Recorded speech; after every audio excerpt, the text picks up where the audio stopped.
नाजरीन, वसीला उर्दू टीवी आपके रूबरू है।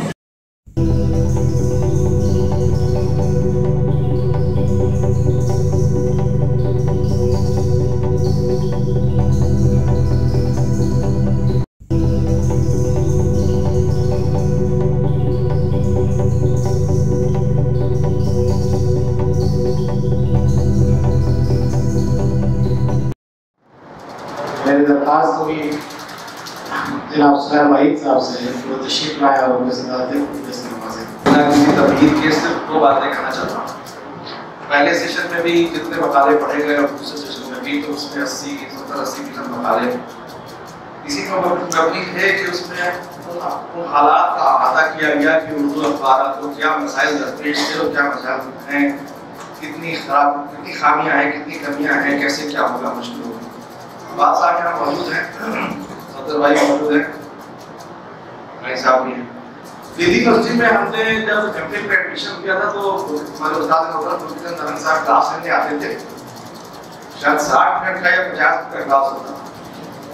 क्या सोचता उर्दू बोलते थे, आते थे और गोया होते थे और वो जो बोलना शुरू करते थे तो हम लोगों को पता ही नहीं चलता था कि 60 मिनट या 70 मिनट या 50 मिनट का बोलते थे। लेकिन आखिर में वो एक जुमला हर क्लास में कहना कभी नहीं भूलते थे और वो जुमला यूं था कि उर्दू अपनी मौत और ज़िस्त की कश्मकश में मुब्तला है। बाद में भी उनकी कई तकरीरों में हमने उनके मुंह से ये जुमला सुना।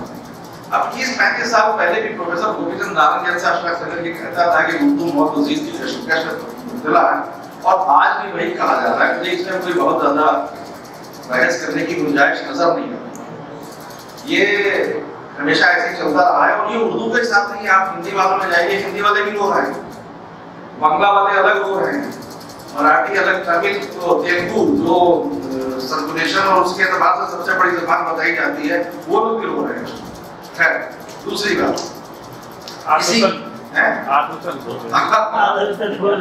इसी पसंदर में दूसरी बात, यहाँ जितने लोग बैठे हैं उन लोगों ने वो सलमान खान की एक फिल्म देखी होगी बजरंगी भाईजान,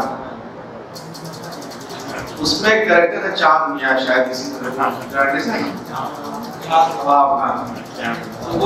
वो बनाता नहीं है वीडियो उस बच्ची की और कहता है कि वो इंटरनेट में बड़ी ताकत है और वो उसी इंटरनेट के जरिए जो है वो उस बच्ची को उसकी मां से मिलवा देता है। अब फौरन वापस आइए, हमारे आज भी देखिए ना, विशाल शर्मा और जिनका सुबह नाम दिया गया था, अजीत अंजुम हो, पुण्यभूषण वाजपेयी हो, भाषा सिंह हो, न जाने कितने सहाफी जो बहुत बड़े बड़े ओहदों पे थे जिन्होंने जर्नलिज्म छोड़ दिया, उनकी जर्नलिज्म छुड़वा दी गई, वो अपने यूट्यूब चैनल चला रहे हैं और किस कदर कामयाब। यहाँ पे बैठे हुए लोग जानते होंगे कि यूट्यूब जो है वो पैसे भी देता है और अच्छे खासे पैसे देता है। हमारे लखनऊ के दोस्त हैं संजय शर्मा, उनका एक 4 PM यूट्यूब चैनल उन्होंने अभी शुरू किया, साल पहले 2.5 से 3 लाख रुपए महीना उनकी आमदनी है। अजीत अंजुम से मेरी बात हुई कि शायद 1.5 साल या 2 साल पहले, तो वो 4 से 5 लाख रुपए तक बता रहे थे कि इतने आते हैं और अब उनका क्या कहते हैं सब्सक्राइबर बढ़ गया मुझे तो बहुत। तो ये रोने के बजाय हमको नए जो हमारे जो चैनल की जो टेक्नोलॉजी आ रही है इसको अडॉप्ट करना चाहिए। हमारे दरमियान से भी पुण्यभूषण वाजपेयी निकलना चाहिए, हमारे दरमियान से भी जो है अंजुम निकलना चाहिए। ये हौसला शिकन हालात नहीं है। आज तो पहले से हालात बहुत बेहतर हो गए। आज सिर्फ अखबार नहीं है, आपके पास पूरा इंटरनेट मौजूद है, कुछ भी करिए, बात जज्बे की हो रही, जज्बा ही सब कुछ है। फिल्में जो बनती हैं वो क्या आपको लगता है कि कैसे से बनती है? अब तो शॉर्ट फिल्में आ रही हैं, चाहे उसके आप देखिए अमेज़न पे देखिए, छोटी छोटी फिल्में कितनी अच्छी अच्छी फिल्में आ रही, पैसे से नहीं बनी, लाजमी तौर पर पैसा लगता है लेकिन एक जज्बा उससे बनी। तो इसलिए भाई ऐसी कोई बात नहीं है, काम करने वाले के लिए हमेशा सब कुछ साजगार रखना है। और सफदर भाई और शाहबुद्दीन साहब का इस तरह के प्रोग्राम वाकई नहीं होते।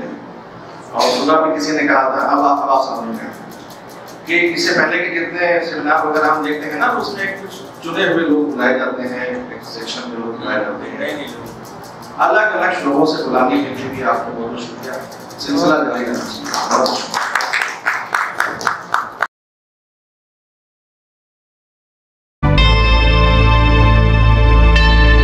Subscribe to my channel and also press this bell icon. so you can get latest video notifications.